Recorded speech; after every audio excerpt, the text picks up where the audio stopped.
As leaders, we know the importance of delegation. And when you're able to delegate, it frees you up your time and you're able to focus on the strategic aspect of the business. And that's one of the major benefits of delegation, because if you're always firefighting, handling issues as they come up, or you're focusing on tasks and the responsibilities that the rest of the employees or the rest of the workers can handle, then you're not going to have time for the bigger picture. You're not going to have enough time for you to think about growth, for you to think about clients, and even for you to be able to think about the other stakeholders. So delegation is really a key skill for those of us who are in management and leadership position. And don't forget, it also has a very big benefit to the employees, because one way to motivate someone, one way even to ensure that you are retaining staff, is being able to introduce them to other tasks and the responsibilities. Because you'll agree with me, if someone has been at one desk doing the same job day in, day out, there's nothing new they are learning, then the probability of them feeling that they are motivated and that they would want to stay with the company are really slim. So indeed, delegation does work for us who are in leadership, and it also does work for employees when they're able to learn new skills, new responsibilities, because that's one way that they are able to grow through acquiring of new skills. So today, I don't want us to focus on the advantages, because we do know them, we do know the benefits. I want us to look at the common mistakes that those of us who are in leadership make when it comes to delegation. And the reason I thought about this topic is because I was talking to one of the business owners, and he happened to take a break when the kids were on holiday, so he was out of office for 2 weeks. And he told me, Perminus, it's like I didn't go anywhere. I kept on receiving calls from employees, customers were calling me, people are even consulting me on things that they don't normally consult me whenever I'm in the office. And he thought he had a competent team in place. And so when I visited him on a HR assignment and we were discussing how he was looking for us to help him recruit for a certain position, the issue of delegation came up, and he was really frustrated with that experience he had during those 2 weeks break he was out of the office. The inspiration behind this video is that interaction I had with the CEO, and I'll share with you 4 mistakes we make when it comes to delegation, that if you make any of these mistakes, then delegation will not be as effective. And the first mistake we make when it comes to delegation is we don't delegate to the right person. Sometimes it's all about our convenience. So you have a task that you need to do, and guess what? You look around the office and you think, let me give this to James or Jane, without really thinking it through.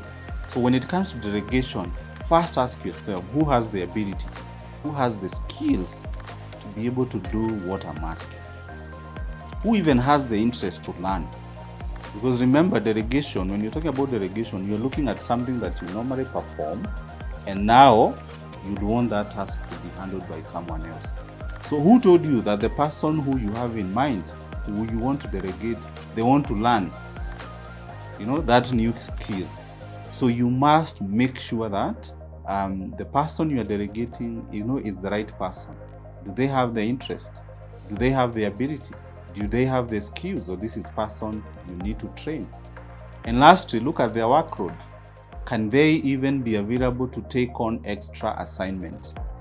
Because you could be well-meaning, but then you go to this person and they tell you, I'm already stretched. So no matter how much they want to learn, if you are just piling up more and more, then they're not going to meet your expectation. So I feel the starting point is to always make sure that we delegate to the right person. And I'll do another video on the delegation process itself.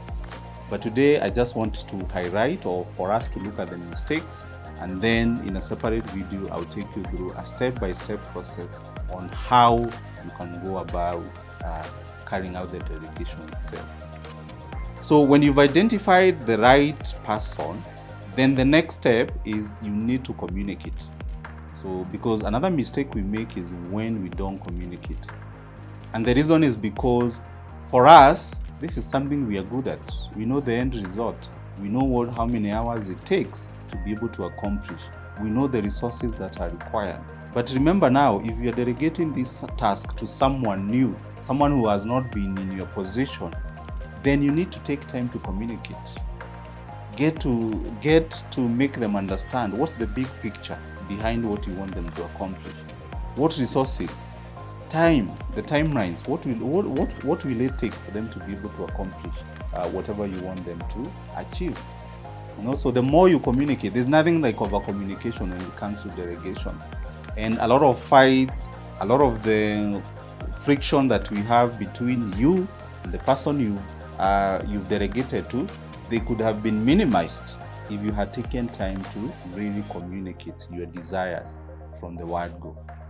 Point number 3, or mistake number 3, is don't step in at the first sign of trouble. Sometimes as readers, what do? We delegate this task to someone. But the minute we see that they are slowing down or they are coming to us asking questions, we say, forget about it. James, I can do this. Let me finish this work. Now, what have you done? You've told this person that I don't trust you. I don't think you have what it takes. So you've killed their morale. And guess what? Next time you give them another task, they also think that you come back and take it away, or you're not serious, or you're testing them. So people learn through making mistakes. And if you had communicated early, as I had shared with you in my earlier point, then you see the probability of making mistakes will be lower. But even then, even if you have communicated to your level best, give that opportunity, chance for this person to learn. And the best way to learn is when we make mistakes. And lastly, and this is closely related to point number 3, is avoid reverse delegation. What do I mean by reverse delegation? This is a management concept where you delegate to someone, but they're always at your desk asking you, Perminus, how do I do ABCD? Tomorrow you solve that issue, tomorrow they're also at your desk. So at the end of the week, you've delegated to this person, but it's like you've ended up doing 90% of the work. So reverse delegation, the best way to avoid reverse delegation is making sure you've picked the right person to delegate to, you communicated, and you give them support along the way. That way, you not delegate to someone, but you end up doing the bulk of the work. So those are the 4 pointers I had for you when it comes to the mistakes that as readers make in regards to delegation. And delegation is a key leadership skill. Because when you're able to delegate, then you're able to focus on the bigger picture. You're able to be a more effective leader. You have time even to manage the staff. You're able to look at the gaps of the business. And so look at what is at your desk. Look at how you spend your time. Are you doing some tasks which another staff could do? And they will appreciate, they'll learn something new. Are you always feeling stretched so that you're always in the office Monday to Saturday night because there's too much that you're doing? Then that's a sign that you need to delegate, and you need to delegate the right way. So thank you for watching this video. We do have weekly videos touching on leadership, touching on how you can be a better manager, you can be a better leader. So subscribe to this channel, and I'll keep you posted with new content.